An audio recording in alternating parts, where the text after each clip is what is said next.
Explosions. One of my favorite things about the NBA postseason, as a self-admitted hater, somebody who thrives off negativity, is when teams lose and realize, you know what? We just don't have what it takes to win at the highest level in the NBA. We need to blow it up. We need to shut it down. We need to trade guys away. You see it, at least one team every postseason comes to this realization. Last year, it was the Utah Jazz, right? Got beat by the Dallas Mavericks. That feels like that was 10 years ago at this point. And realized, you know what? This team just doesn't have it. Donovan Mitchell, see ya. Rudy Gobert, see ya. The franchise changes dramatically, and that's what I love. I love it. I live for it. I look forward to it. And today we're going to look at each and every team that made the postseason. Yes, there's teams on this list as of the time I'm recording this that have already lost. I'm looking at the Pelicans. I'm looking at the Raptors. We're going to keep them in this list regardless, just to talk about them a little bit. And we're going to see which teams have the biggest combustibility. Which teams have the biggest threat, are the biggest threat to blow it all up if the season does not end the way that they hope it does, which is a championship. Okay? There can only be one. There can only be one. So I broke it down into several tiers here. The just happy to be here tier. This one's pretty self-explanatory. Not happy to be here tier. You'll get it once we get there. DEFCON 3, these teams, you know, the Jets, the fighter jets are scrambling, right? They're circling in the air. They're monitoring some blips on the radar here and there. And who knows? They might let off a nuke or two. But they might just return to base. We'll have to see how it all plays out. Then we have the end is near tier. This is teams where the writing's on the wall. I would say 80% chance they blow it up if they have a disappointing postseason. 20% chance they try and run it back. And then we have DEFCON 1. These are the teams that if they disappoint in the playoffs, if they don't show enough, okay, and that varies depending on the team. But if they don't show enough, they're going to blow it all up to oblivion. The team that I have number 1 might surprise you a little tiny bit. But yeah, here are the lists. And understand, right, the expectations for certain teams will vary depending on the team, right? Some teams, it's win or go home. We need to win the championship. If we don't, then, you know, something is wrong. Other teams, it's like, can we make a series competitive, right? Can we maybe get to the second round? Some teams are like, hey, we're already here. Like, we don't give a fuck what happens. Okay, so just keep that in mind whenever we talk about these teams. Let's just get right into it. The just happy to be here tier. You guys know, like, what team, like the Thunder, right? This is the Thunder. No matter what happens the rest of the way, they're already super amped. Making the play-in alone this season. I saw there was some like CBS Sports preseason prediction that said that they would win 17 games without Chet. I don't understand that at all. I had them finishing 11th in my preseason predictions, and I was really, really wanting to put them in the play-in tournament. But having them win 17 games is absurd. Like, you do not want Shai Gilgeous-Alexander, and you never have. You just exposed yourself. But yeah, the Thunder, they're just happy to be here. Everything else after this, after their play-in win last night, incredible game, incredible performance by some of their young guys. Giddey with 30, Dort, Shai. I thought Jay Will played really well too. So the Thunder, right? This is them right here. They're the youngest team in the NBA. They're just happy to be here. I'm putting the Nets here too. They're in the playoffs. They're a 6th seed. Obviously, if you would have said this in February, you would have looked like an idiot. But after they traded Kevin Durant and Kyrie Irving, obviously, you know, you're not expecting to do much of anything in the playoffs. I think if you win a couple of games, push the Sixers around a little bit, Mikal Bridges does some things here and there, you're excited, right? You're happy with what you saw, and you can move on with your life happy knowing that, you know, you got some stuff to look forward to at least. The final team in this ranking might shock you just because of their seeding, but I'll explain my line of thinking here in a second. It is the Sacramento Kings. Now, they're the 3 seed, right? And 3 seeds, they have you're supposed to win the series, right? You're supposed to at least win one series. You've got home court advantage. The least you should do is win a series. Here's the thing, though. The Warriors is a brutal first-round get. And I still think they have a really solid chance of winning the series, but the Warriors are like minus 300 right now to win the series. It's absolutely crazy. Vegas loves them. Vegas thinks this isn't even going to be that remotely close of a series. So, Sacramento's had a great season. They have a brutal first-round get, especially for a 3 seed. And if they were to win the series, fantastic, great. Who knows? Maybe they can legitimately go on a run. But if they lose in round 1 to the Warriors, you know, what are they going to do? Trade Sabonis? Like, that's kind of the gist of this whole thing. They're not blowing anything up if they end up losing round 1 to the Golden State Warriors, right? Nor should they. Unless, you know, if it's a 4-game sweep and they lose every game by 20, is that different? Maybe, but probably not. All right, let's move on to the not happy to be here tier. These are the teams who if their season isn't already over, like the Toronto Raptors, who belong in this tier, they're just, let's just simulate to the end of this round, get the shit kicked out of us, and let's go home and lick our wounds and figure out what the fuck we're going to do.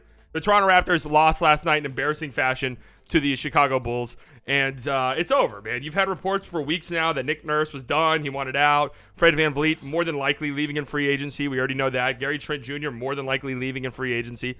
So I don't know what they do. Truth be told, knowing then, I mean, they just gave up a first for Jakob Poeltl.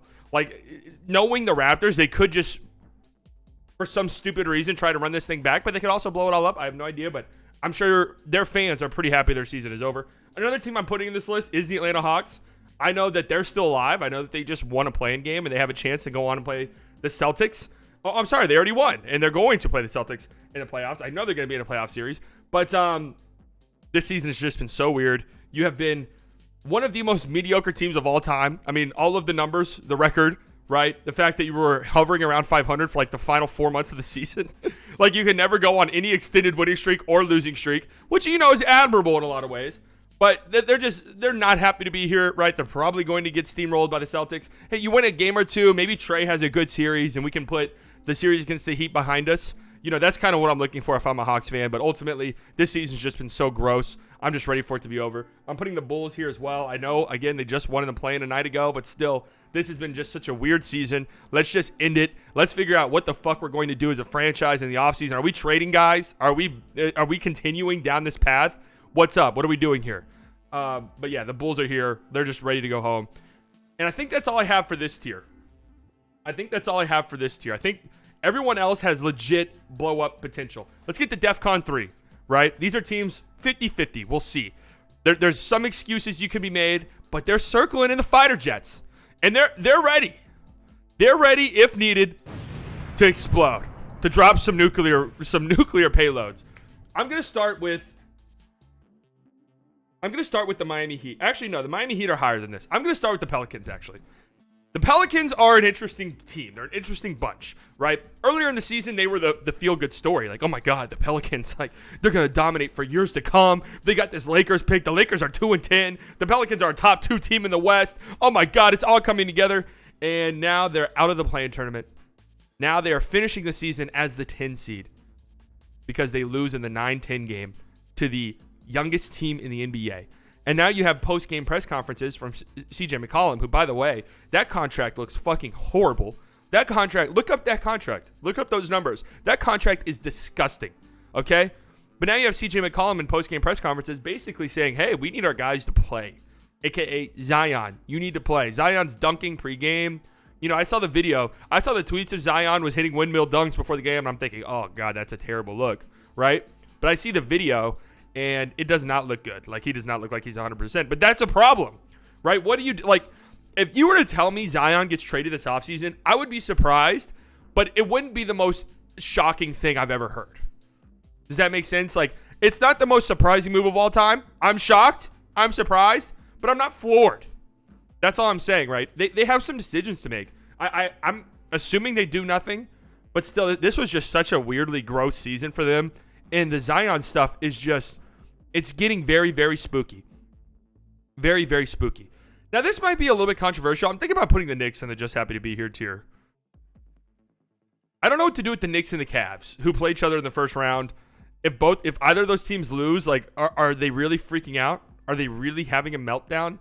I don't really know. I'm putting the Timberwolves in DEFCON 3 as well. You might put them in the end as near. We might change this moving on. But the Timberwolves, it's been a gross season. They have the possibility of being eliminated tomorrow night, as of the time I'm recording this, in the play-in against the Thunder. And I'm rooting my ass off for the Thunder. And if they do get eliminated, what is going to be the takeaway here? Do they say we need to try and figure out a way to trade Rudy Gobert? Maybe we need to maximize Cat's potential right now in a trade and get some assets back in a trade? I don't know. But their situation is sticky. It's gross. I don't like it for them. And, I definitely could see the logic being, well, Cat missed most of the season, and it's just going to get better. Let's just, we have Mike Conley for a full season next year. Let's just go ahead and lick our wounds, and we'll be back next year. But I could also see them blowing it up because this season was so gross, and things with Rudy Gobert have gotten so toxic already. Who knows? But right now, I'm putting them at DEFCON 3. I'm going to put the Grizzlies at DEFCON 3 as well. They're the 2 seed. Expectations are relatively high. I don't know what blowing it up for them would look like necessarily, but, you know, if they were to lose, I mean, God forbid, they lose round 1 to the Lakers, something has to happen, right? You got to do something in response to that. And keep in mind, a blow up doesn't necessarily mean you're tanking. Doesn't necessarily mean, like, you're exploding the franchise. It could also mean that you're making a big move. Like, you're doing something to reshape the outlook of your franchise. And for them, it could very easily be going out and getting another star or an all-star level player in the trade market. And if they lose to the Lakers, lose early, I get you got young guys, you're gonna let it build organically. But at a certain point, you got to go for it. And if they disappoint in this year's playoffs, I think we could definitely see that. And Dylan Brooks is probably gone this upcoming offseason, especially if they flame out a little bit. He's probably gone, and that's a rotational guy. Like that's a big piece to lose out on. So I'll put the Grizzlies in DEFCON 3 for the time being. All of these other teams, I think, have, okay, what do we do with the Knicks and what do we do with the Cavaliers? I haven't really figured this out. I'll put the Knicks in DEFCON 3 for the same exact reason I just put the Grizzlies in there. Like, the Knicks were a surprising team all year. They were much better than I think most people anticipated. But if they lose round 1 to Cleveland, they have so many assets. They have so many young guys that at a certain point, you just have to go for it. You have to say, man, look how good we were in the regular season. We had legit moments over the course of the regular season where it looked like we were like a top 5 team in the entire NBA. That's how good they were at times. But if they flame out, yeah, it might be time to consider making some big moves for the franchise. And I guess we could put the Cavs in the same boat. I think the Cavaliers losing in round 1 would be much more disappointing than the Knicks. But I don't know what they can do, really. They don't really have enough assets, right? They're young. Darius Garland. I mean, Donovan Mitchell's still young. You got Mobley. You've got Jared Allen. I don't really know what they would do, but they would have to make some legit changes if things don't really work out for the Cavaliers. And what does that mean for the Cavaliers? Are we talking like get to the second round, a competitive second round? I think that would be good enough, right, for you moving forward. But if you lose in round 1 to the Knicks, yeah, there's probably some questions that need to be asked. Another team that I think has sneaky blow-up potential is the Milwaukee Bucks, only because their team is so old that if they flame out, if they lose in round 2 to like the Cavaliers or the Knicks, which I don't really see happening. But if they have an earlier than expected exit, I mean, this is the best team in the NBA record-wise. There's a lot of expectations on them. I think they're the favorite to win it all. I mean, Vegas thinks they're the favorite to win it all. Pretty much everyone thinks that they have the best chance of winning the NBA championship. If they flame out, Chris Middleton has a player option next year. If he opts out of that, you got to ask yourself a real question. Like, do we really want to pay him that much money? Like, we already have so many old dudes on this roster. At what point, Brook Lopez is a free agent in the offseason. This team might actually be higher if they were to lose and flame out in the postseason. But we'll see. I just don't expect it. That's the thing. I don't see it happening. So it's just, I can't even envision it. I can't even envision a scenario where, the Knicks beat the Bucks and, oh my God, Giannis has requested a trade. Like that, I can't even, that scenario doesn't even exist in my pea-sized brain. So right now I'm just going to put them here because, yeah, if they do flame out, yeah, there's probably going to be some chaos, but I don't know how much. Let's go to I'll put the Nuggets here too. Same reasoning as the Bucks, where it's like, what really would happen? If they, God forbid, if they lose in round 1, I don't know what the fuck you do. But if they were to lose in round 2 to the Suns, is that really yes, that would suck. Yes, it would be another postseason disappointment for the Nuggets. But at the end of the day, it's like, it's the Suns. They're just probably on paper the best team in the West right now with Kevin Durant.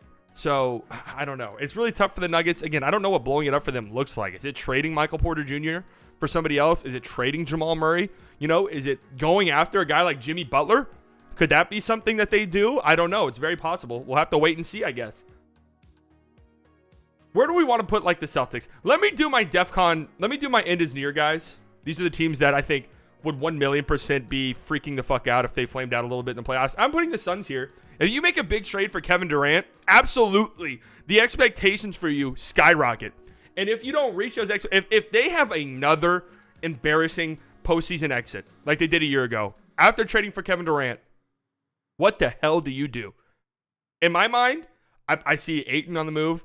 I see Chris Paul on a new team, right? I see them reshuffling the deck a little bit to make up for a lot of the depth they've lost over the past couple years with Jay Crowder leaving, the Mikal Bridges, Cam Johnson, the guys you gave up in the Kevin Durant trade. If they flame out in the playoffs, they're going to have to do some serious roster reconstruction around Devin Booker and Kevin Durant. I'm very interested to see how that would all play out.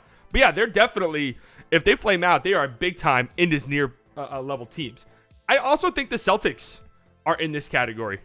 I know that sounds crazy because Tatum and Jaylen Brown are so young, but Jaylen Brown is entering his pre-free agency. Okay, now if he makes an All-NBA team, he's eligible for that extension. Maybe he signs that. Cool, we can move on.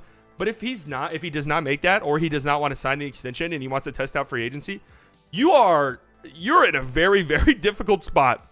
You know, if you win the NBA Finals this year, or maybe you make it again and make it a close series, whatever. Like we will run the risks of running it back with Jaylen Brown. But if you lose in round 2 to the Sixers, or holy shit, Trae Young just see, like there's no scenario in my brain in which that even makes sense. But if you lose in round 2 to the Sixers, I don't know what the fuck you do. Like, do you say, hey, listen, we can't risk Jaylen Brown leaving for nothing. We got to trade him right now. Is that something that happens? Do you say, hey, Robert Williams, we love you a lot, but we just cannot rely on you to stay on the floor? Hey, Marcus Smart, you've been great for us. Defensive Player of the Year. Did you deserve that award? Absolutely not. You didn't, but you did get it. Congratulations to you. One of the first guards to get it in a very long time. Congratulations. You did not deserve it again, but congratulations nonetheless. Do we consider trading him? Like, these are all... Grant Williams is a free agent. These are all things that pop up in my brain. The Celtics have very sneaky... It's not really that sneaky. If they lose early, it could be Jover for them quickly. I think the Warriors are also in this tier. It's really hard to say that because the Warriors are the Warriors, right? You can never count them out, and I'm not counting them out. But the Kings are good. Like, there's a very real chance, and I'm posting my first round predictions tomorrow. There's a world in which I pick the Kings. Like, I'm like trying my hardest to talk myself into it, and I'm starting to feel like there's a very real chance the Kings win this series. And if this Warriors team loses in round 1, after how gross of a season they had, what is next? What is next for them? In my opinion, Draymond, very, very, very likely to be on a new team. Clay maybe gets shopped around. I highly doubt that. Wiggins, it's possible. Poole, it's not impossible. They just have so many guys making so much money. Their tax bill is about to be absurd. And if they flame out again this season, who knows? Maybe it's the front office sort of has a sigh of relief, and they're just like, finally, we have an excuse to blow this shit up so we can save some fucking money and retool around Steph without having all of these guys making $75 million a year when you factor in the tax hit, right? So I think the Warriors are a sneaky, potential major explosion team. Now, the last team I'm having a hard time figuring out is the Lakers. If they lose in round 1 to the Grizzlies, is that really such a gigantic letdown that, like, you need to explode the entire team? I'm not so sure. I'm teetering between putting them in DEFCON 1 just because you have a 38-year-old LeBron James. Like, the expectations of you are much different. But I think I'm putting them in the end as near tier because one simple thing, one simple reason. I don't think LeBron's going anywhere. Like, I just don't. I don't think he would have signed that extension if he thought there was legitimately a chance that he would want out at this point in the offseason. Right? I don't see it. Now, obviously, the pressure is on. If you flame out in disappointing fashion, yeah. LeBron might ask out. Who knows? You might, like, let's say AD has a terrible series, or God forbid, gets hurt at some point in the series and misses some time, right? You're going to have to ask some serious questions about him. Do we maximize the return on Anthony Davis? Like, it might only go downhill from here. Who knows? There's been some rumblings. There's been some reports. But they have a bunch of free agents. If they let everyone walk, they do have some money. They do have some money to spend, which is kind of why I think I might put them in DEFCON 1. Like, remember, this is just all about chaos, right? What team loses and then has the biggest reaction from the loss? It could be the Lakers, but now I'll just put them in the end as near. And that leaves me with my DEFCON 1 teams. Now, you might be looking at these teams like the Heat, right? And you're probably thinking to yourself, what the fuck? Who expects the Heat to do anything? That's kind of my point. This team is done. They are donezo. It is over. They have a very, very good chance of losing tomorrow night to the Chicago Bulls in the play-in, and thus not even making the playoffs entirely. And if that were to happen, especially that were to happen, I see a world where Jimmy's gone. I see a world where Bam's gone. I see a world where this team just resets entirely, right? And even if they do make the playoffs, what are they doing against the Bucks? Nothing. Like, I think this team has run its course. I really do. I do think that we're going to see some pretty big changes in the offseason for this team. They're in DEFCON 1. The nukes have started flying. Los Angeles Clippers. Now you might be thinking to yourself, what the hell? This is the Clippers. Like, well, Paul George is already hurt. Exactly. Very, very good chance they lose round 1 to the Suns. and if you're the Clippers organization, you have to look at your roster and be honest with yourself. Can we rely on Kawhi Leonard for a full season? No. Can we rely on Paul George for a full season? Fuck no, right? We had one of the craziest summers in NBA history. When was that, 2018, 2019? We had one of the craziest summers ever. And what do we have to show for it? One conference finals appearance. That's just not good enough. And if they lose in round one, even if they lose in round two, I think there's a world in which Steve Ballmer and the front office in LA considers moving on, recouping some assets, shutting some stuff down. Maybe they move Paul George. Did you guys see that? Did you guys see that mock Trae Young trade in that Bleacher Report article? Paul George straight up for Trae Young. Like, I'm very interested to see what the Clippers do this offseason. There's really, I have no idea. It's been a weird season for them. Only one conference finals appearance in 5 years with this group would just be a fucking disaster. It just would. And I don't know at what point you pull the plug. Who knows? And that leads me to the team I think is at the most ready, right? They've got the nuclear silos are flying already, right? The launch codes are plugged into the computer. They're ready to go. All you have to do is click the button. The Philadelphia 76ers. Now, listen, I think the Sixers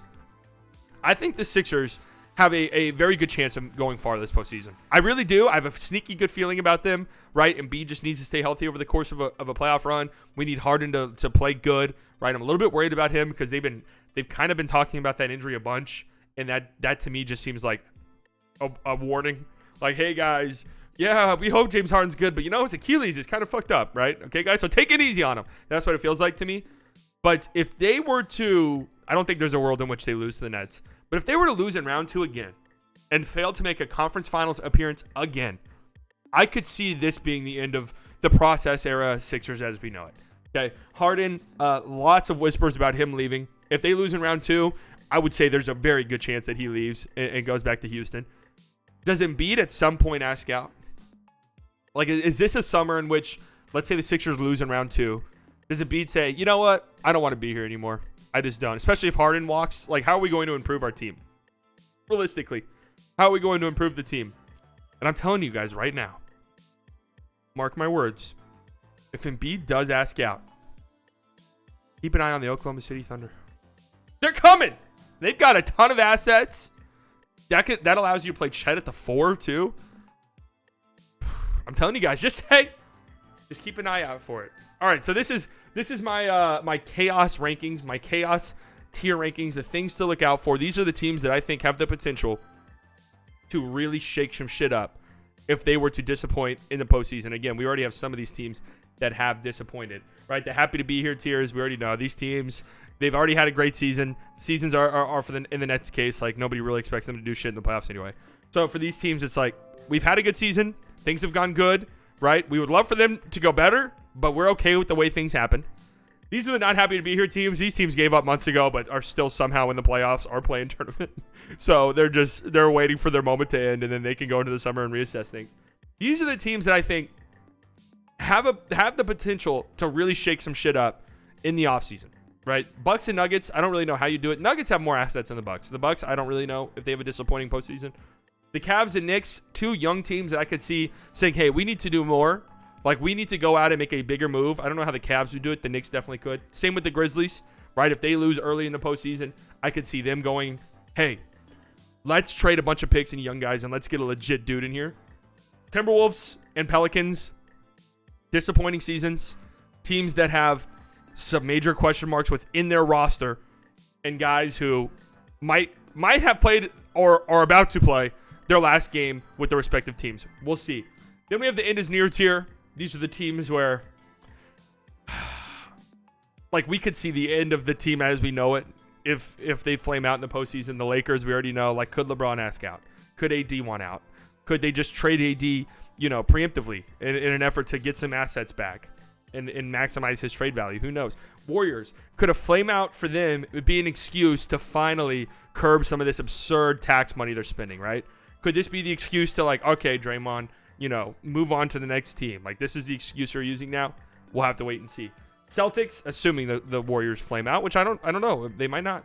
Celtics, very sneaky. If they lose early in the postseason, I'm very interested to see what happens with them. Suns, obviously, they don't have the assets to go out and get a big guy draft pick wise, but you do have Ayton, you do have Chris Paul, and if they embarrass themselves in the playoffs again, I'm like 1,000,000% convinced that those guys are on new teams next year.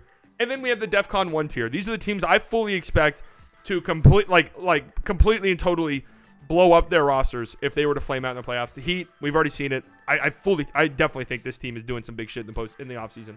The Clippers, at some point, you just have to call it what it is. It's not working out. This is assuming, of course, that they flame out. And then the 76ers. I think the team that... Keep an eye on them. Keep an eye on them. I'm so excited. This is my favorite shit right here. It just is. I love it.